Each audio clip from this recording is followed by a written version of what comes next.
relação a ciclo completo de polícia, nós estamos falando acerca de uma possibilidade que tem de acontecer nas organizações que compõem o Sistema Constitucional de Segurança Pública, esculpido no artigo 144 da Constituição.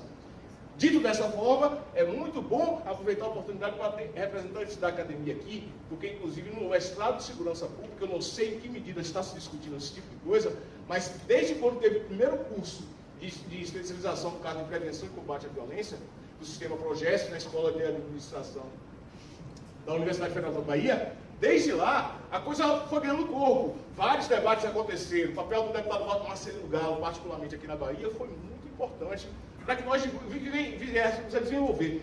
Mas só que é o seguinte, quem não é das forças de segurança pública aqui, por exemplo, quem é estudante? Quantos estudantes aí? Levanta a mão, por favor. Quem não é polícia? Maravilha, pelo menos tem representante da sociedade para nós conversarmos. E nesse aspecto, é preciso saber o seguinte, quem está na polícia se torna mais fácil, mas para quem não é polícia, aí vem os aspectos conceituais que nós temos que dar em relação ao que é esse tal desse ciclo completo de polícia que todo mundo fala. Eu tenho o ciclo, no caso, a atuação plena das instituições policiais. O que é que eu estou querendo dizer no caso, atuação plena das instituições de polícias? Primeiro é o seguinte, nós temos polícias que trabalham, pelo desenho que foi dado pelo Constituinte de 88, no caso, apenas o aspecto preventivo, como sua retaguarda, como seu mistério constitucional maior, e não só ali acabando. Eu estou falando basicamente, quando nós olhamos assim, prevenção de cara, qual é a polícia que nós lembramos? PM, a polícia militar. E ela se esgota ali. No caso do aspecto repressivo, nós temos até uma possibilidade de comunhão em relação à questão de repressão. Por quê? Porque se você estiver fazendo uma operação e que você sabe que vai acontecer, existe máxima probabilidade de acontecer um flagrante, aí pode estar tanto a polícia militar quanto a polícia civil.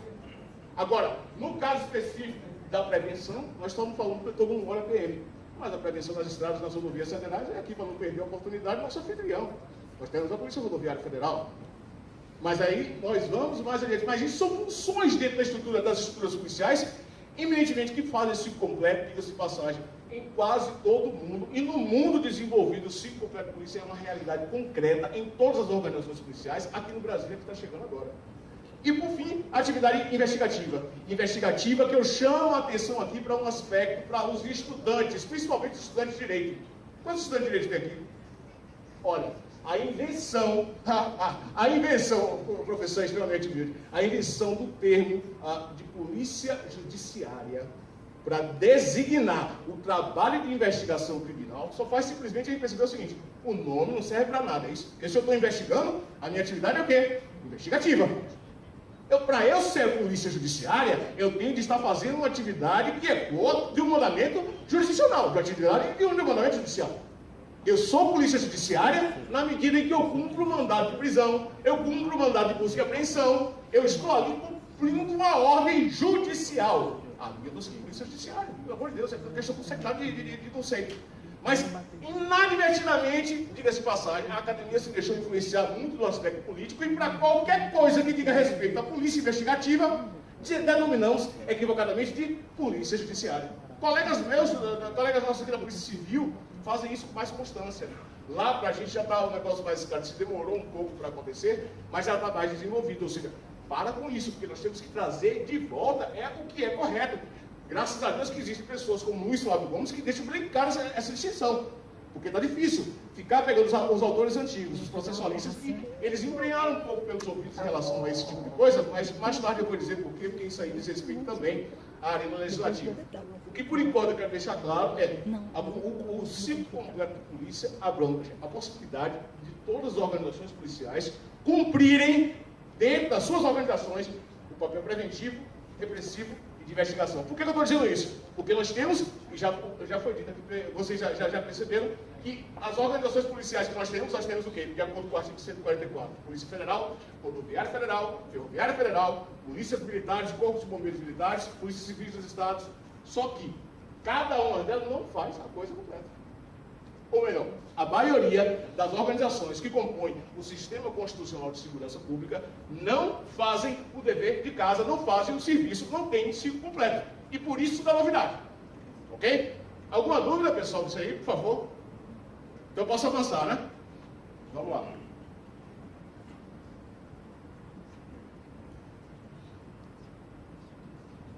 Boa parte dos países desenvolvidos desenvolve-se completo, não é nenhuma novidade. O Brasil, ele costuma ficar muito mal acompanhado nos países que não seguem exatamente esses ditames. Nós estamos acompanhados de Cabo Verde, tá? Guiné-Bissau. Olha o nível da companhia que nós estamos. Nada contra os países, eu estou falando em termos do ponto de vista da pujança e do desenvolvimento econômico e financeiro, sem guardar qualquer tipo de discriminação que seja diferente disso. Mas do ponto de vista de economias desenvolvidas, nós estamos, digamos assim, num patamar mais diferenciado em relação a essa questão. No caso brasileiro, nós temos uma verdadeira esquizofrenia com esse desenvolvimento que foi colocado nas atribuições dos organismos da polícia. Detalhe, policiais militares. Policiais militares hoje, eles inclusive têm, eu vou falar mais adiante, sobre alguns projetos que há para a inserção do ciclo completo de polícia. E isso aí já é, no caso, uma demanda que tem que ser feito algum tipo de recorte. O colega Carniel, da Polícia Rodoviária, acho que ele já foi. Ele já foi, já. Eu queria falar, o Carniel pegou e colocou um ponto que eu achei interessantíssimo, olha.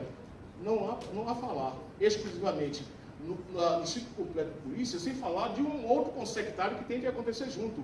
E isso é uma outra coisa que está sendo bastante discutido dentro das corporações, que é a questão da entrada ou ingresso único.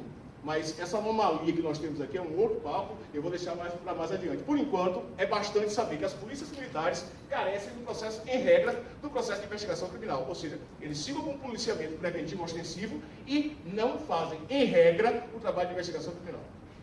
Esquece a polícia judiciária, pelo que eu já expliquei adiante. Né? As polícias civis. Nas polícias civis nós temos, em regra, a possibilidade de fazer um trabalho mais, digamos, repressivo e um trabalho de investigação criminal. Agora, no entanto, não é Ministério Constitucional de Polícia Civil fazer o trabalho do ponto de vista preventivo. Não. O que torna-se outro problema. Percebam que aqui eu estou falando que está faltando alguma coisa aqui, está faltando alguma coisa aqui, aí eu chego na firma, de onde eu venho, Polícia Federal.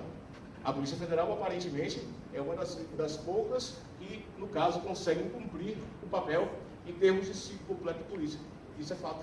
Até porque, pelas atribuições que são elencadas para nós no artigo 144 da Constituição, nós temos a possibilidade de fazer policiamento de fronteiras, polícia marítima, aeroportuária de fronteira, exercer com exclusividade a função de polícia judiciária da União, dentre outras atribuições que nós temos, que o leque é grande. Então, nesse aspecto aí, nós dizemos, olha, a Polícia Federal, ela é uma referência pela existência do ciclo completo. Eu digo, não é exatamente assim que a banda toca, mas depois eu farei os outros recortes de por que não é assim. A verdade é que no sistema brasileiro, as guardas municipais já começam pelo nome equivocado do negócio. Pelo seguinte, ninguém mora na União, já dizia Hélio Beltrão, nos idos da ditadura. Eu não entendo, você ter uma força municipal que você não pode chamar de polícia municipal e dar poder de polícia municipal com técnica e com aprimoramento dessa força, para justamente nós chegar no tecido social, mostrar para a sociedade que existe ali um agente de polícia, inclusive que ele conhece o local onde ele fica. Por enquanto, ela tem uma responsabilidade do ponto de vista constitucional, que colocaram lá, de apenas tomar conta do patrimônio público. Ponto. Ela só tem que pegar e ser guarda do patrimônio. A Polícia Rodoviária Federal, que tem o seu ministério vinculado ao policiamento ostensivo das estradas, evidentemente que faz um trabalho, um brilhante trabalho, com os números que foram elencados aqui, deixa isso muito bem claro, do ponto de vista ostensivo, do ponto de vista preventivo, muito bom. Vamos lá. Eu quero falar agora sobre o recorte, começar a falar de algumas coisas do ponto de vista do recorte mais político sobre isso aí. Nós temos esse problema na Constituição, quando você pega as notas taquigráficas, ficou muito claro ali que o Constituinte ele brigou por muita coisa para que não chegasse naquele estágio ali. Mas apesar das discussões que houveram, o que ficou no texto deu essa semente de disfunção. Aí a pergunta, por que é que isso é uma disfunção? É uma disfunção pelo seguinte, se você faz a mesma coisa o tempo inteiro e você não consegue encontrar resultados positivos, significa dizer que alguma coisa está dando errado, ano após ano. Aí você vai dizer, mas vem cá, Zé, isso aí está uma discussão muito nebulosa. Eu digo, não tem nada de nebuloso. A discussão, se você se pautar pelos números, os indicadores que nós temos, o Atlas da Violência, os números do Fórum Nacional de Segurança Pública, Você vai ver que ano após ano, em 2010 nós estávamos chegando nos 50 mil em termos de mortes violentas. Agora nós já atingimos a casa dos 60 mil. No ano passado era 59.067, já estamos em 61 mil. Já passamos. Então, se você faz a série temporal de tudo isso aí, como o Vigílio Toninho falou aqui a respeito da questão de crescimento e que eles develaram a linha de tendência secular, a mesma coisa acontece do lado de cá. Nós não fizemos nada para melhorar o sistema do ponto de vista do descrédito das instituições, da sua baixíssima eficiência. Daí o motivo dessa palestra.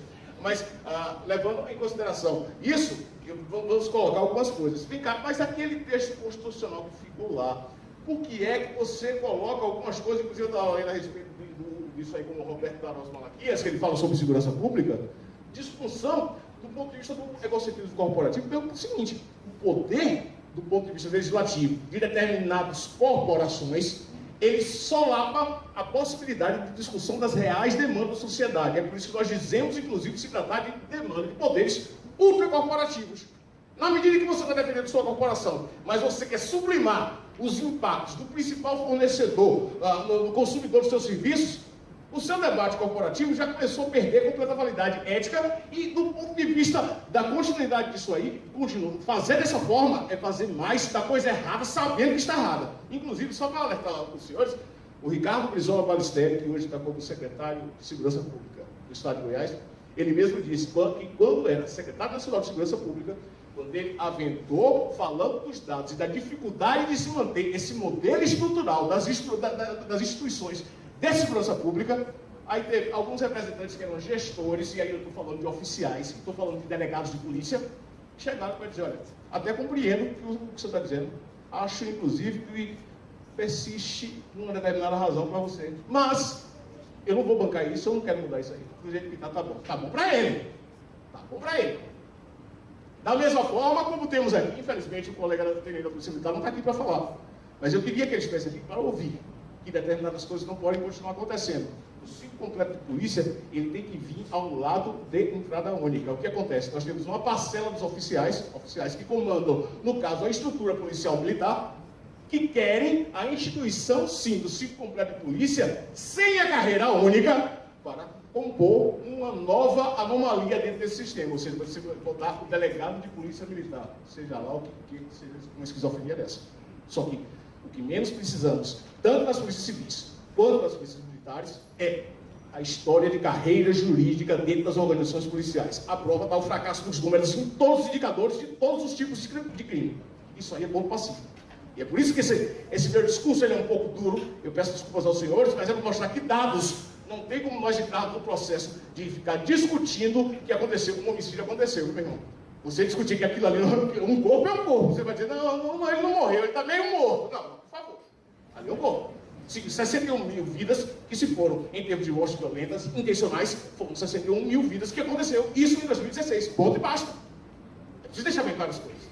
No caso, já falei um pouco sobre a questão de polícia judiciária ou polícia administrativa, da seguinte forma: algumas coisas que nós fazemos de atividades policiais, isso aí eu peguei muito mais para fazer um recorte para os estudantes, são coisas que fazem parte do arcabouço preventivo, ainda que na esfera principalmente das polícias civis, particularmente da Polícia Federal. Quando nós trabalhamos com produtos químicos, nós temos um viés de preservar, inclusive, o avanço de determinadas substâncias que venham a gerar a produção, e no caso de substâncias psicoativas. Então, você tem determinadas regulações em termos de produtos controlados, para que não venha a desembocar nessa direção. E aqui vem um outro tema que eu gostaria muito que o Carniel estivesse aqui para ouvir, que ele falou a respeito, Franco, do nosso sistema cartorial. Porque quando nós chegamos aqui, eu vou tocar num ponto para vocês entenderem a falta que o ciclo completo de polícia faz na vida do cidadão. Reparem só. Vamos supor que eu trabalhe, que eu moro em Petrolina fica próximo aqui de Juazeiro, 520 quilômetros, e trabalho num posto da Polícia Rodoviária Federal em Capim Grosso, 270 quilômetros de Salvador. Não vou dizer que existe a gente assim, que deve ser algum anormal, porque eu não acredito que tenha um PRF que faça isso. Mas vamos supor que exista. Vamos lá.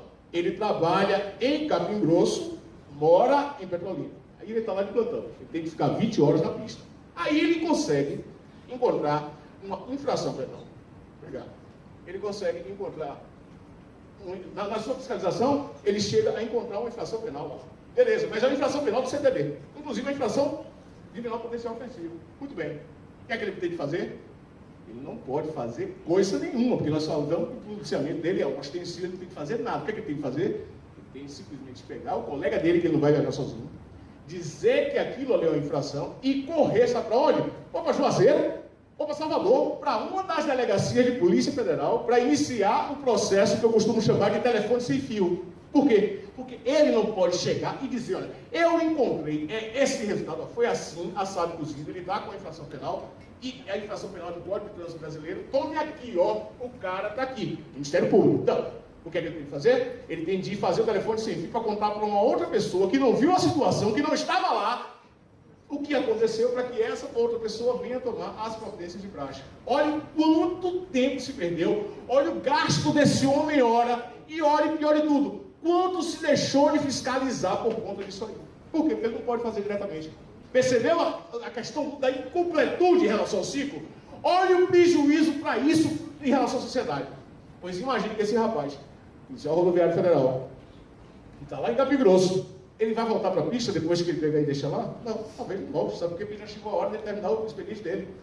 Ele vai ter que ficar. Se ele não vai ter que ficar, ele vai ter que voltar e depois ele ainda vai ter que compensar porque ele vai chegar depois do horário. Agora, todo esse íter, todo esse tempo, o Ministério Constitucional, para o qual ele foi devidamente contratado, ele não está cumprindo. Ele não está cumprindo porque aquilo ali ficou desabastecido, ficou desguarnecido. Isso é ponto.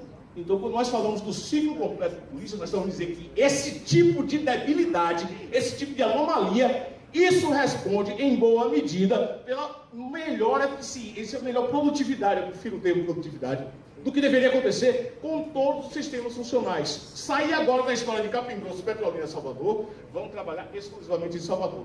Aí você tem a guarnição da Polícia Militar, que está trabalhando, bacana, legal, está no lugar. Aí aconteceu o flagrante. A turma vai ter que caminhar para uma delegacia.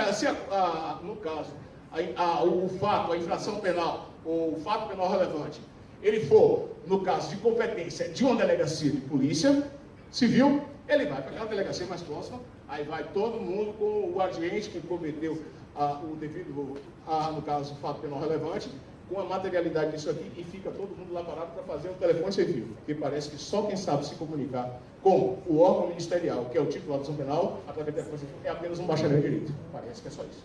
Então o que acontece? Você paralisou, enquanto está com aquele pessoal lá na delegacia, você paralisou absolutamente todo mundo que deveria estar fazendo policiamento ostensivo lá na frente. Aí depois não.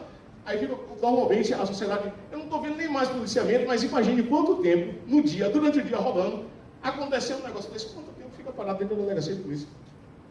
Pensa bem, o ciclo completo de polícia, ele vem a promover a possibilidade de nós fazermos exatamente o oposto. Eu quero que o senhor se reflita, qualquer dúvida, por favor, levantem, eu interrompo. Na medida do possível, nós temos que ter as polícias, cada um a seu modo, não existe um modelo único de ciclo completo de polícia, mas nós precisamos da celeridade, da produtividade do organismo policial. Se não fizermos isso dessa maneira, nós não vamos encarar desafios terríveis, porque a crescente onda de segurança pública, viciados à violência principalmente, ela não vai ser combatida se nós quisermos usar as mesmas armas para mudar o sentido. Nós temos um problema fiscal muito grande no Estado brasileiro. E o que acontece? Se nós continuarmos achando que o problema da segurança pública é contratar mais efetivo, botar policial para se aposentar, para ter aposentadoria póstuma, ou então entupir de viatura, tudo quanto é lugar que você chegar, sinto muito, mas nós vamos estar repetindo mais do mesmo e não vamos chegar a nenhum lugar e o problema fiscal só vai recrudescer. Sinto muito. As alternativas têm que ser pensadas do ponto de vista da reforma do modelo estrutural, para que você tenha a possibilidade de mexer com as estruturas e dar uma resposta melhor, do ponto de vista da eficiência, do ponto de vista da eficácia, ou seja, do ponto de vista da junção da eficiência mais a eficácia, do ponto de vista da produtividade. Por que é que eu estou dizendo isso agora? Olha, é disso que boa parte da estrutura das delegacias que fazem a parte investigativa, ou seja, toda a parte da Polícia Civil, das Polícias Civis, da Polícia Federal, eles detêm uma grande parcela de seu contingente treinado, sabe, Vitor, treinado para trabalhar em campo, fazendo inteligência, e bem treinado sim, mas ele tem que ficar, sabe o quê? Fazendo atividades cartoriais. Olha o nome da aberração que nós temos no organismo policial, cartório. Cartório dentro de polícia, meu irmão, é câncer e metástase, você não tem condição de resolver isso. Isso tem de ser extirpado, porque não tem condição de você dar mobilidade quando você fica simplesmente colocando pessoas com o devido trato para fazer o trabalho policial na base do carimbo, que passa para cá, carimbo, que passa para lá, imitando o que existe de pior no modelo dos cartórios judiciais. E isso você tem dentro da esfera policial. Pelo amor de Deus, se isso aí não é ineficiência, se isso aí não é disfuncionalidade, está difícil da gente pegar e avançar no debate. E é nessa linha que o meu discurso, ele perde um pouco a graça, porque ele tem que ser incisivo. Isso é inaceitável, sobretudo nos dias de hoje, onde a tecnologia ela pode melhorar e muito o processo de resolvermos as coisas do ponto de vista da burocracia. Burocracia é uma coisa, excesso de burocracia é outra, e da mobilidade, azeitar a máquina, da mobilidade, dar respostas para o serviço de segurança pública à altura, serviço de segurança pública de qualidade.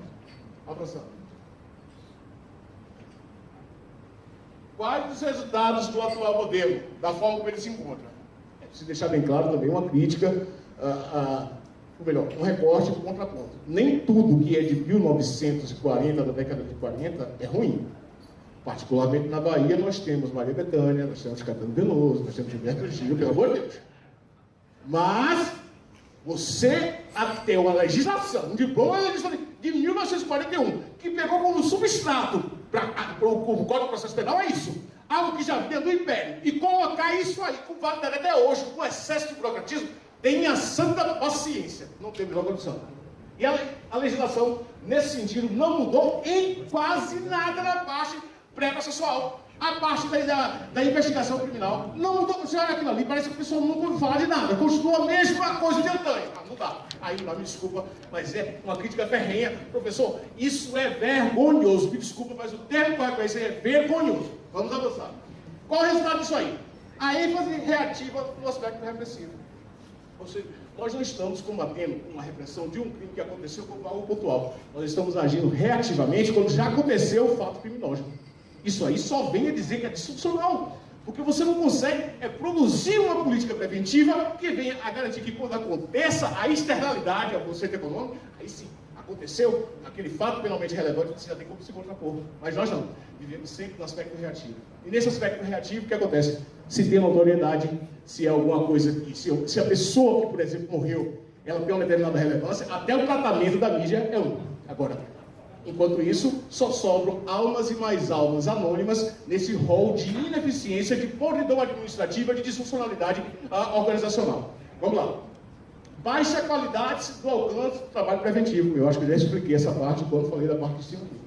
Ou seja, o trabalho preventivo ele não existe praticamente. Ele se torna simplesmente um acessório e que não temos a possibilidade de avançar nessa parte preventiva, até porque vivemos o tempo todo repressivamente, ou seja, trabalhando com a ideia de repressão. Isso é o que é importante. Resultados pífios do processo de investigação criminal, pelo amor de Deus. Para cada 100 homicídios, professor, que acontece, pesquisa que já saiu, inclusive, da UFRJ, a média que nós temos de resolução de homicídios, que é a mais alta das que nós temos, a depender do local, é de 8%. Significa dizer o seguinte, meu irmão, se você quiser matar alguém, você tem a possibilidade de 92% de você não ir para o cilindró, porque simplesmente você não consegue chegar à sua finalização. E imagine que desses 8%, quantos vão chegar na fase final, com a inicial acusatória, passar pelo processo judicial, chegar à fase de sentença e depois o cumprimento de pena. Ou seja, isso é um convite escrachado à impunidade. É o ponto que tem que deixar bem claro. Ou seja, há uma ineficiência no trabalho investigativo justamente porque ele é cartorial, porque ele é burocrático, porque ele é demorado. Só dar um exemplo, presidente Franco, de algo que aconteceu comigo. Eu trabalhando na polícia. Olha, um policial rodoviário federal aqui na região do Brasil morreu em 1996. Não sei quem foi. Não sei, na época, eu estava meio que na Matrix, eu estava pegando os procedimentos mais antigos. Sabe em que ano nós estávamos apurando a morte e chamando pessoas para testemunhar sobre algo que aconteceu em 1996? Gente, 2009. Em abril de 2009. Não, você tem programas, inclusive, quando você vai para a History Channel, você tem programas que falam bem claro que um homicídio acontecido, o crime por excelência, segundo o Nelson Hungria, um homicídio, ele acontecendo, eu preciso das primeiras 40 horas com urgência, para que os indícios mais severos de autoria e materialidade estejam sendo detectados. Eu estou falando de um crime que aconteceu em 1996, quando chegou em 2009, ele ainda estava na fase de inquérito policial, ele não era uma ação penal, ainda chamando alguém para testemunhar sobre aquilo. O cara chega assim, testemunhar sobre o quê? O senhor se recorda... Que isso? Está de sacanagem? Não, está de brincadeira. Porra, deixa quieto. Vamos lá. O que acontece? Esses resultados, isso aí está na cara. Os gestores sabem disso. E não tem como mudar, como maquiar esses dados. Porque está ali, ó. Eu não consigo... Ou seja, os crimes são arquivados, porque não consegue. Não só, se os crimes que falam do homicídio, no caso, o homicídio, como sendo o crime que a gente tem o maior índice percentual, 8%. Imagina o roubo de celular, o furto de celular. Esses crimes menores ligados ao patrimônio, que aí você vai num lugar fazer um BO, e aí você perde seu patrimônio e recebe de brinde um papel, ocorrência. Pronto, aí você não. É isso que é a resposta estatal de segurança pública, quer dizer, eu perco um patrimônio que eu recebo um pedaço de papel dizendo que eu perdi. Ah, tá bom, tá beleza, eu volto para casa feliz da minha vida, tá ótimo. É isso? Não, fala sério. Mas é isso que acontece. E a galera não quer nem mais gastar papel em termos de Estado. Já gasta tanto papel, eu acho que inclusive as organizações policiais, com seus cartórios, as polícias civis, a Polícia Federal, eles em breve vão ter que ser indiciados por crime ambiental pela quantidade de papel que se gasta com remessa, carimbo, data. Não, pelo amor de Deus, aquilo não existe. É brincadeira. Mas aí o que acontece? Com esses resultados, os organismos, do ponto de vista da investigação criminal, é o que nós temos das polícias. Isso tem condições tem relevância para o debate total. Agora, tem viabilidade ainda? Não. Agora, a discussão está pulando agora, cada vez mais, com mais força, dentro do Congresso Nacional. Ok?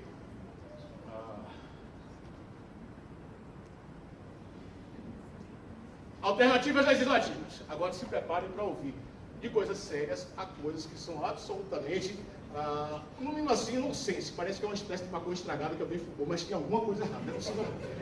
Chega o legislativo, aí me diz que nós vamos fazer, Celso Russomano, deputado federal, nós vamos fazer a unificação das polícias militares com as polícias civis. Sim. Meu irmão, você vai unir, imagina, você vai unir uma corporação que tem uma cultura organizacional completamente diferente de outra, um quantitativo de pessoas completamente diferente um do outro, e dizer, não, a partir de hoje vocês vão ter uma chefia única e vocês vão trabalhar igualzinho.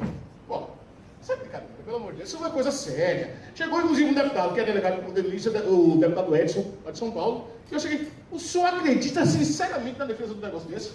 Agora, detalhe, o que é que você fazia com isso? Aí a proposta que interessava, no caso, ao grupo dos delegados de Polícia Civil do Brasil, era que você ia subordinar os oficiais que iam fazer um processo de treinamento para virarem delegados de polícia, ou seja, carreira jurídica dentro da carreira militar. Uma maluquice dentro da outra, atendendo o princípio civil da sociedade. E, ao longo do tempo, quando não restasse mais nenhum oficial, todo mundo teria que ser delegado de polícia civil, se for polícia única ou polícia civil deste tamanho. Como se desse dar tamanho à polícia desse modo, fosse adiantar alguma coisa do ponto de vista do resultado prático em relação às polícias. Me perdoe, mas isso é aberrante. Aí nós temos depois o ciclo completo para a Polícia Militar, dado pelo Tenente Gonzaga. Fala aí, Emerson, pelo Tenente Gonzaga. O que acontece? Você vai dizer, os policiais militares passam a ter ciclo completo. Não, mas também. É ciclo completo da seguinte forma. Nós, oficiais, vamos ter carreira jurídica também. Vamos ter as prerrogativas de carreira jurídica. Agora, não vai ter entrada única. Não vai ter entrada única, não. Vai ser simplesmente esse modelo em que você tem um sistema Casagrande-Senzala, um sistema extremamente distante dentro da estrutura, que não funciona, e vamos dar ciclo completo. Ou seja, nós vamos criar novos delegados. E a briga agora vai ser os delegados de Polícia Militar com os delegados de Polícia Civil. Olha o nível do anacronismo, da esquizofrenia do ponto de vista do aparelhamento das polícias. Porque tudo que foi dito até agora, dessas duas propostas, eles trabalham, primeiro, com coisas que não existem no que temos de mais moderno em termos de organizações policiais pelo mundo. Esse é um ponto. E o segundo, defesa ultracorporativa. Eu quero resgatar aquilo que eu fiz, que eu falei há pouco atrás, a respeito do ego ultracorporativo, da egolatria ultracorporativa, professor. Porque é exatamente nessa direção que a coisa acontece. E temos que combater. Vamos avançar. Chegamos, depois de muita luta, reflexo da greve dos policiais federais, que começou em 7 de agosto de 2012, nós chegamos à construção do que já era um programa ligado à segurança pública, construído pelo Luiz Eduardo Soares, que é um dos grandes pensadores em termos de segurança pública no Brasil, e ele colocou a PEC 51. A PEC 51, em que ele modifica o sistema constitucional de segurança pública por um todo, implica em discussões que vão da desmilitarização à entrada única, ao controle civil da sociedade sobre as polícias, que é o ciclo completo de polícia. Então, a questão de desmilitarização é uma coisa que parece que quando um policial militar ouve isso, começa a ter, sabe, alergia. Alguém tem que chegar e dizer para ele o seguinte: olha, polícia, ela tem que lidar com o tecido civil da sociedade. Você é treinado para ser, ao mesmo tempo, guerreiro e, ao mesmo tempo, lidar com o tecido civil da sociedade. Você pode errar os papéis de vez em quando, né? Aí, de vez em quando, você está pensando que está brigando com o inimigo e está sentando a madeira do cidadão, né? As confusões que acontecem justamente por isso. As polícias militares, elas terão que se adequar à realidade de que as polícias no mundo inteiro, em regra, elas lidam com o tecido civil da sociedade e a exigência é que sejam civis, trabalhando como civis, resolvendo as situações sem estarem a mercê, regidos por um código, além do Código Penal que todos os cidadãos têm, regido por um Código Penal Militar, regido por um Código de Processo Penal Militar. Me desculpe os oficiais, mas o terminantemente contrário, porque chegar um colega nosso, e vir a pedir a voltar para casa, porque o superior dele, que não pode questionar nada na caserna, o superior, a sua barba está mal feita, como se ele fosse viver o quê? Cheirando o cangote do cara? Sua barba está mal feita, você volta para casa, acabou. Colega, eu quero que ele trabalhe, o Beto já estava sinalizando aqui os 5 minutos, eu juro que eu vou terminar. Continua.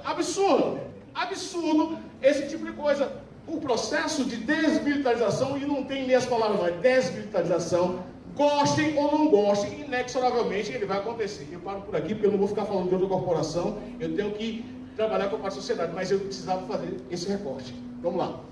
Aí nós temos aspectos exclusivos, isso aí é um reflexo do nosso movimento sindicalista da Polícia Federal, para avançarmos em discussões que melhorem a qualidade dos resultados de segurança pública. Tanto a PEC 361 quanto a PEC 73, uma na Câmara e outra no Senado, tem o mesmo teor. Qual é o teor? É transformar o Departamento de Polícia Federal, uma instituição que é das mais respeitadas do país, numa melhoria substancial, equiparando os seus resultados, trabalhando com resultados que existem no resto do mundo, ou seja, organizando o desenho estrutural do órgão da maneira que existe no FBI. Quer algo melhor do que isso? E aí nós estamos costurando alguma coisa que vale a pena dentro do sistema de segurança pública. Isso eu não preciso me deter muito, porque as duas coisas, elas aconteceram juntas em relação à questão de impetração. Porque, olha, vamos atacar ele de todos os lados para se discutir realmente segurança para a sociedade. Não adianta você sair daqui com medo de perder seu carro, com medo de perder sua vida, daqui da beira da esquina, porque essa sensação de segurança só faz crescer. Pelo amor de Deus. Vamos lá. PEC 131 da PRF, eu precisava fazer esse recorte para o senhor ver aonde chega o nível do ultracorporativismo. A PRF, por já existir a possibilidade de lavrar termo circunstancial de ocorrência, que não é nada mais, é simplesmente informar sobre determinado fato, colocar aquilo diretamente lá adiante na instância jurisdicional, ela recebeu, na verdade, um presente que foi lá a impetração, no caso de uma proposta de emenda constitucional 131. Sabe o que essa proposta de emenda constitucional 131 faz?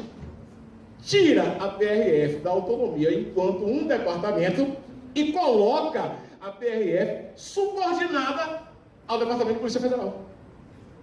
Eu não sei se vocês estão entendendo onde é que eu quero chegar com isso. Mas eu estou dizendo o seguinte: ao invés da PRF, que tem carreira única, a única estrutura policial das que nós estamos aqui, que tem carreira única e ingresso único, ela ficaria subordinada a uma estrutura que não tem carreira única e que quem está lá não quer que o efeito de sucesso da PRF aconteça.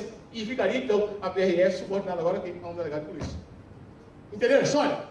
O lobby ultracorporativo, eu insisto na expressão, ele vem a querer, de todo jeito, manter um status quo de algo que é inaceitável. Ponto. Essa é a tese defendida por este que vos fala, e que nessa direção eu pretendo, eu tenho um pouquíssimo tempo, mas acredito que estou chegando lá, dizer que não dá para concordar. O discurso ele é veemente, ele é enfático, e dentre essas intervenções, em termos de perspectiva, tem algo que é muito fundamental. Chega um determinado ponto, não foi um, nem dois, nem três lugares que eu já tive como Serra Vale, com vários colegas aqui falando sobre isso, porque é rádio, é televisão, nunca me vi em situação de sindicato, nunca fui líder de coisa nenhuma, particularmente é um depoimento meu. Mas abracei essa causa, não, principalmente pelo que eu acredito em relação a futuro. Eu imagino e eu quero ver meus netos num nível, numa sociedade que tem um nível de insegurança bem mais reduzido do que eu vejo hoje. Que viu um filho meu agredido enquanto eu estava de missão em Foz do Iguaçu, agora em 1º de julho de 2017. Isso eu não vou esquecer nunca, foi uma das piores emoções que eu tive na minha vida. Porque você não sabia, eu tinha que desligar, porque na hora que eu estava entrando no voo, foi que por erro de quem era me interlocutor, me disse que meu filho estava hospitalizado. Foi a pior sensação que eu podia ter, eu não sabia se eu ia chegar aqui e encontrar meu filho, quero saber se eu encontrar meu filho, se eu encontrar meu filho morto. É uma situação que, como pai, não desejo ninguém. Passei algumas horas de voo de Foz do Iguaçu com a escala, até que pegar outro avião, sem saber de nada do que estava acontecendo. Nesse recorte, peço a todos, reflitam que esse modelo que nós estamos é falido, não tem condições de subsistir. Temos que deixar claro que o debate ele tem de avançar para além das juntas corporativas, ponto. E isso implica numa intervenção na própria esfera política. Fora da política não temos soluções. E por mais que eu faça programas, artigos, saindo, conversando, debate nos votos, isso é importante, mas a arena e a instância decisória é a arena política. É lá que a coisa acontece, professor. E é nesse momento que eu conclamo a todos os senhores, agora em 2018, reflitam muito bem sobre quem vocês vão colocar lá. Por quê? Para trazer os mesmos que estão aí, com essas fichas sujas todas elas carregadas, coloquemos pessoas nossas.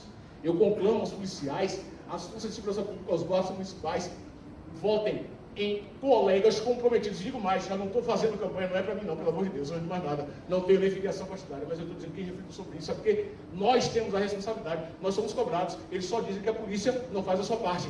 Dizem o tempo inteiro que é a responsabilidade da polícia, que nós somos a polícia. Agora, ninguém disse, é o seguinte, que as nossas polícias, elas recebem como cliente principal, sabe o quê?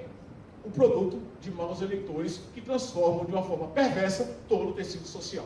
Eu queria finalizar aqui com a passagem em relação ao que o Vigílio Toledo colocou, de uma forma que ele acha, ele colocou de sermos melhores, fazermos o melhor possível.